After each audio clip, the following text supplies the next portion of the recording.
বানিয়াচংয়ে সেদিন যে কতগুলো মানুষের জীবনহানি হলো, আমি ওই স্পটে গিয়েছিলাম সেদিন। তো যখন গিয়েছিলাম, হয়তো এটা আমার দ্বিতীয় জীবন চলছে, স্রষ্টা ফিরিয়ে দিয়েছে। তো সেই জায়গাটা থেকে খুব কাছ থেকে দেখে এসেছি। এবং আমার সেনাবাহিনী যেটা বলছিল যে উনি দেখলেন যে একজন বলছে যে চেয়ারম্যান ভিতরে নাই, তো বলছে তুই কিভাবে জানলি, তার মানে তুই তার লোক, বলে মাথায় একটা কোপ দিল, মাথাটা দুই পাশে চলে গেল এবং ব্রেনটা বের হয়ে আসলো। তার হাত থেকে মোবাইলটা পড়ে গেল, খুব সম্ভবত সাংবাদিক ছিলেন এরকম আমাকে যেটা মেসেজটা দিল, এবং সাংবাদিক একদম মারা গেছেন ওখানে। তো তার ফোনটা বেজে উঠেছে, আমি যখন ফোনটা নিয়েছে তখন তার ছেলে ফোন দিয়েছে, তো বলছে যে আমার বাবা, তো বলছে যে আঙ্কেল তোমার বাবা একটু সামনে। তারপর তোর ওয়াইফ ফোন দিয়েছে, তারপর তার ভাই ফোন দিয়ে বলছে আমার ভাই নাকি দুধ পেয়েছে। তো বলছে যে কি হচ্ছে, সেনাবাহিনীর তো প্রশিক্ষণ আছে, ওনারা তো অনেক সিচুয়েশন ফেস করার পরও তারা মিলাতে পারছে না।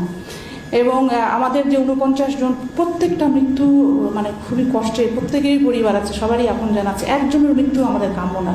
থানার ভিতরে যার সন্তানের লাশ আছে, তারাও, তাদের কষ্টটা কত বড় কষ্ট। আবার যারা ওখানে আমাদের সহকর্মীরা আটকা পড়েছে, এই মহিলা পুলিশ যারা, তারা চিৎকার করছে, আহাজারি করছে, একটু পানি দেন স্যার, পানি দেন। তো মাথায় তো কিছু কাজ করছে না। আমারও দুটো সন্তান, তা যখন আমার বাচ্চারা জানতে পেরেছে আমি ওই জায়গায় গিয়েছি, যখন আমার মা জানতে পেরেছে এরকম, আমার মা এখনও বলে যে তার ভিতরের কাঁপুনি থামেনি, আমার বাচ্চা হাউমাউ করে কাঁদছে। কিন্তু আমার যখন মনে হয়েছে যে আমার 50 জন সহকর্মীরা বা ওখানকার মানুষজনের সমস্যায় আছে, দায়িত্বটাই এমন, আসলে আমার হাতেই বা কি আছে, কিন্তু যেতে হয়। তো সেই জায়গা থেকে আমি আপনাদেরকে অনুরোধ করব, তারপরও আমি খুব আশায় ছিলাম যে কেউ একজন বলবে, কোনো একজন মানুষ দাঁড়িয়ে বলবে যে না, একটা জ্যান্ত মানুষকে আমরা মারবো না।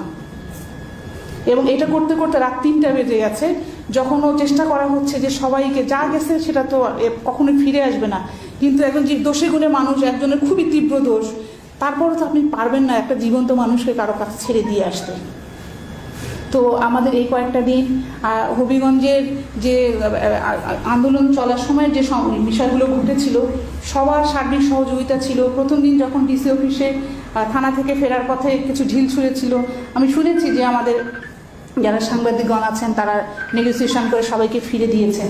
আমার এই স্বস্তির জায়গা, শান্তির জায়গা ছিল, বিশ্বাসের জায়গা ছিল যে এখানে একটা বন্ডেজ আছে সবার সাথে, এক জায়গায় গিয়ে আমরা মিলতে পারি। তো এটা একটা এলাকার জন্য অনেক বড় রিসোর্স। আপনারা এটা আগামী দিনের জন্য হবিগঞ্জে ধারণ করবেন।